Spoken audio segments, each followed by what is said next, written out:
activity we just did was kind of like looking around the art galleries, seeing like different leaders throughout history, and we had to kind of just take a look at the different distinctions of leadership and categorize like each person into that category and explain why. We also shared what distinctions of leadership we need to work on and what our strengths were in terms of the distinctions of leadership as well.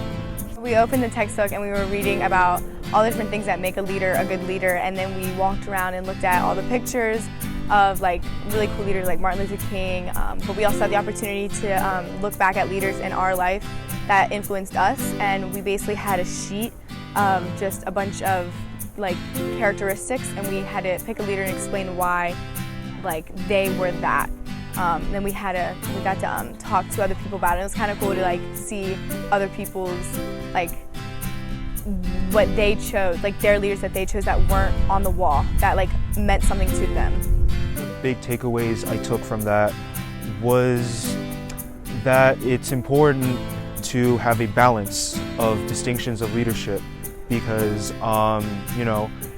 because I noticed that has been a pattern throughout the leaders that I've seen in the art galleries and even leaders that I've came up with myself.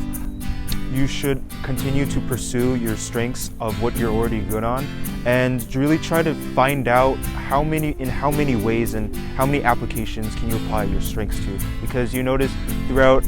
history there are all kinds of leaders who are addressing all kinds of different subjects using common traits and distinctions. So I believe for me that should be something I should also try to work on. I learned that like everybody has a different strength in leadership. So when we met with other people, I learned that my strength was somebody else's weakness, and it just kind of reminded me that like working together is 9 times out of 10 way more beneficial than working by yourself.